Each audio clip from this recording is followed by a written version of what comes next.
राधे राधे दोस्तों, कैसे हो आप सब। आज की कहानी है राशन। मम्मी जी सामान की लिस्ट बना दी है। ये कुछ जरूरी सामान है जो मंगवाना है।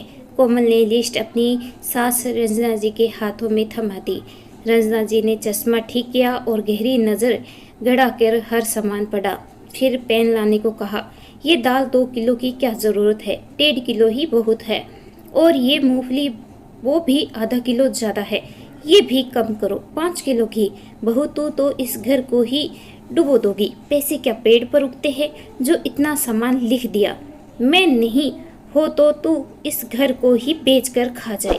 तुझे क्या पता कितनी मुश्किलों से मैंने ये घर बनाया है, इसका एक एक सामान सजाया है।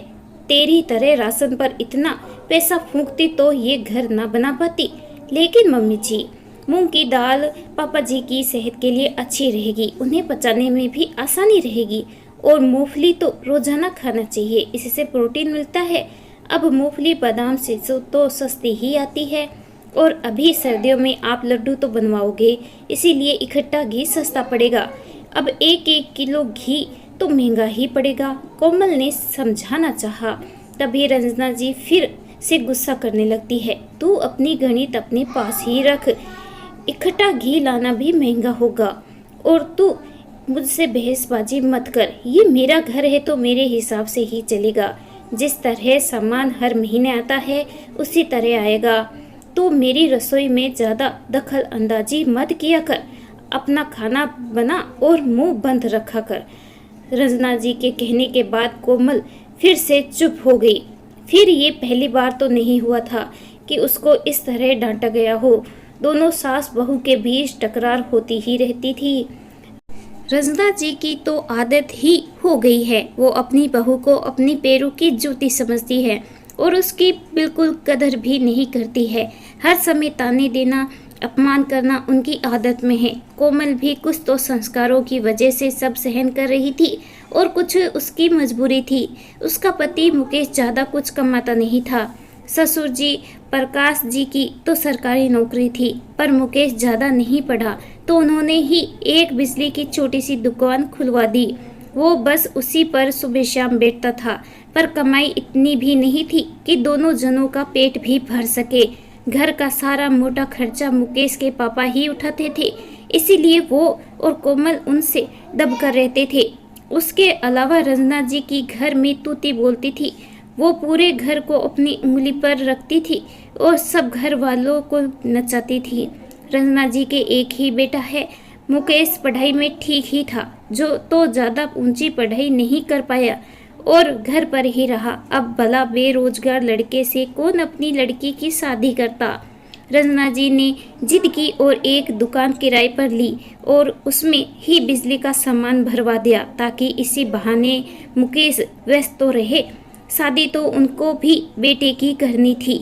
कोई भी लड़की वाला आता तो वो यही कहती, एक ही बेटा है हमारा, आगे पीछे जो भी है सब इसका ही है। कमाई का तो क्या है, दुकान तो चल रही है और मेरे पति भी सरकारी नौकरी है। बुढ़ापे में हमें तो पेंशन मिलेगी तो आपकी बेटी पर भार नहीं आएगा। वो हमारी जिम्मेदारी से तो मुक्त रहेगी। इतना बड़ा घर भी है और रहने वाले हम 3 लोग हैं। आपकी बेटी आएगी तो हमारे घर पर राज ही करेगी। ये घर सोना चांदी सब उसका ही होगा। कोमल के पिता ने ये सब सुना तो उन्होंने लगा कि उनकी बेटी तो इस घर पर राज ही करेगी, इसीलिए उन्होंने हामी भर दी। कोमल को ये रिश्ता पसंद नहीं था, पर उसकी बड़ी बहन मानसिक रोगी थी।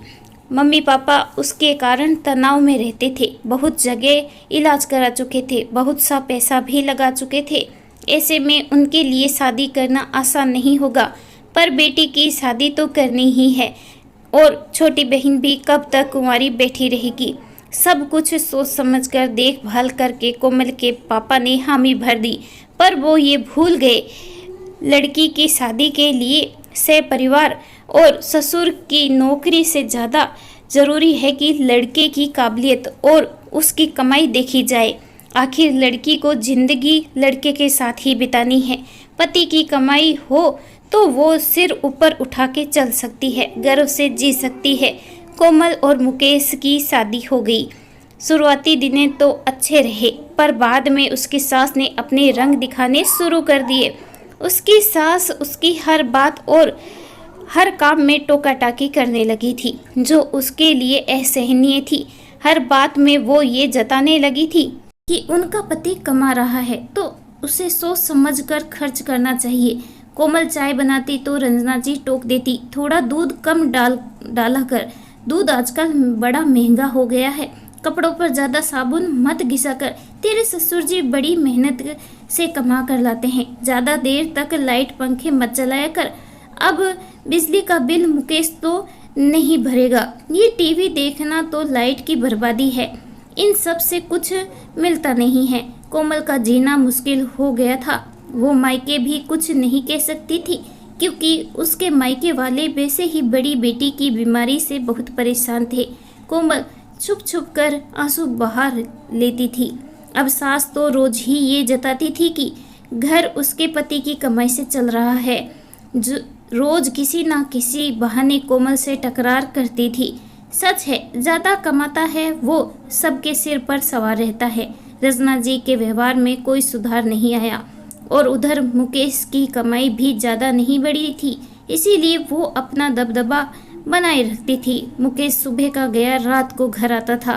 वो अपनी पत्नी को कभी कहीं घुमाने या सिनेमा दिखाने भी नहीं ले जाता था, क्योंकि थोड़ी बहुत जो दुकान से कमाई होती थी वो दुकान का किराया भरने में ही काम आ जाती थी। और ऊपर से मुकेश के पापा अपनी कमाई में से पैसा देते थे। कोमल का जीवन एक मशीन की तरह हो गया था। सुबह जल्दी उठो, सारे घर का काम करो, दिन रात सास के ताने सुनो। एक खुली जेल में वो सजा काट रही थी, पर उसके मन की सुनने वाला कोई भी नहीं था। वो अकेले में आंसू बहाकर रह जाती थी। मुकेश से क्या कहती, वो तो खुद अपने काम से रात तक घर आता था और सुबह जल्दी जाकर दुकान खोल देता। कोमल एक दिन खाना बना रही थी तो रंजना जी रसोई में आकर बोलती है, थोड़ा देखभाल के सामान काम में लिया कर, इतनी महंगाई का जमाना है और ये पापड़ सेकने की क्या ज़रूरत है, बेकार में ही सलाद काट रही है, कोई चीज़ मुफ्त में नहीं आती है, रोज़ रोज़ दाल बनाने की भी क्या ज़रूरत है।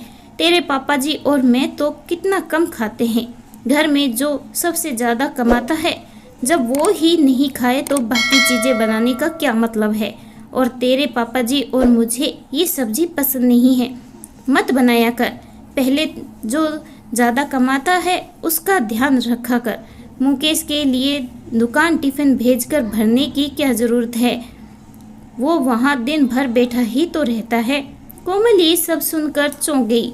रजना जी उसे हर बात में टोका करती थी और कोमल के मन को ये बात कचोटती थी।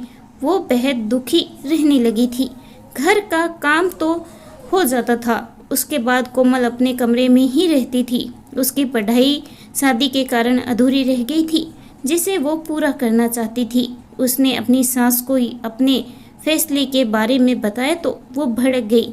अब भला पढ़ाई लिखाई करके क्या करेगी, शादी तो तेरी हो गई है, तू घर ही संभाल। पर इस मामले में कोमल के ससुर जी ने उसका साथ दिया। तुम्हें क्या है, तुम्हारा काम तो हो जाएगा, उसके बाद बचे समय में ये पढ़ना चाहती है तो क्या बुराई है। हमारा बेटा तो नहीं पढ़ पाया, कम से कम बहू तो पढ़ाई कर लेगी। हो सकता है ये पढ़ाई करके अपने पैरों पर खड़ी हो जाए तो हमारे मुकेश का भी भाग्य खुल जाएगा।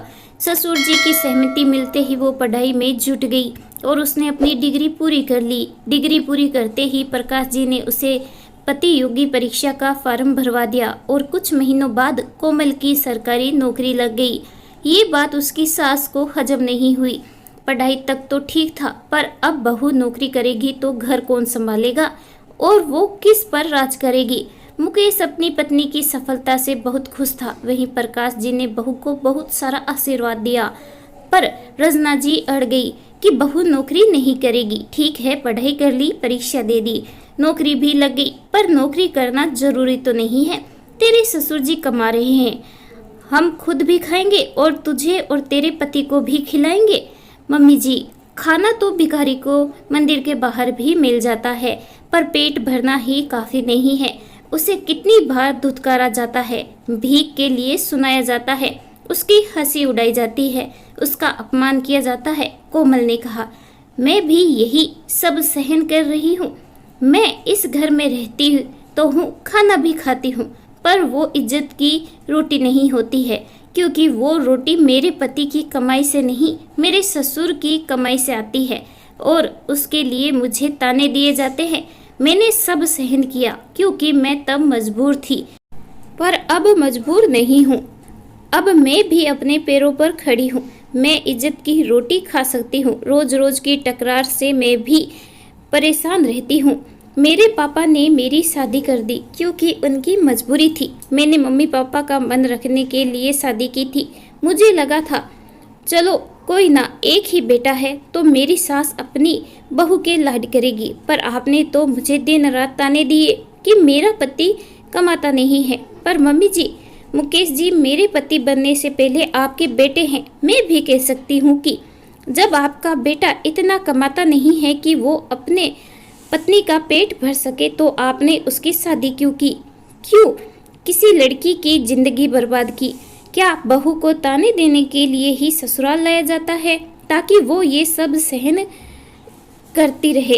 इन सब के बीच में मेरा क्या दोष है जो मुझे हर बात के लिए सुनाया गया? आखिर क्यों? आप मुझे कोई चीज़ प्यार से भी तो बता सकती थी।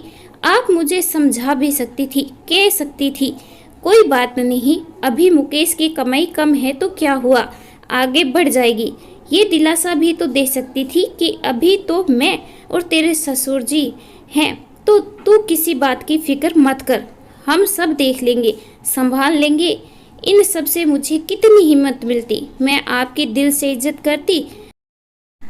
अब मैं और नहीं सहन करूंगी। मैं नौकरी करूंगी और अपना अलग घर लूंगी जहां मैं इज्जत की रोटी खा सकूं। ये सुनते ही रंजना जी के पास कोई जवाब नहीं था। वो मन ही मन गालीन महसूस कर रही थी। तब भी प्रकाश जी बोले, बहू तुम नौकरी करो, पर अलग घर की ज़रूरत क्या है, यही सब साथ में रह लेंगे। पापा जी, मैं आपकी दिल से इज्जत करती हूँ। आज मैं जो भी हूँ सिर्फ आपकी ही वजह से हूँ। आप मुझे प्रेरणा नहीं देते तो मैं कुछ नहीं कर पाती, लेकिन मैं अलग घर लेकर रहूँगी, चाहे आपके सामने वाला घर ही ले लूँगी, ताकि वहाँ मैं इज्जत से अपनी मर्जी से रह सकूँ और रोज़ होने वाली सास बहू की टकरार से बच जाऊँ। अब मैं नौकरी करूँगी तो दिन भर बाहर रहूँगी, घर पर ध्यान नहीं दे पाऊँगी, फिर से घर में कलह होगी। वो सब मैं नहीं चाहती हूँ। इससे अच्छा है हम आमने सामने रहें, एक दूसरे के दुख सुख के साथी बनकर रहेंगे, पास भी रहेंगे और दूर भी रहेंगे। मम्मी जी अपना घर संभालेगी और मैं अपना घर संभालूंगी। मुकेश भी चुप खड़ा था। वो अपने मम्मी पापा के सामने कुछ नहीं बोलता था, पर उसे भी पता था कि रंजना जी कोमल के साथ में कैसा व्यवहार करती है। उसने भी अपनी मौन स्वीकृति दे दी।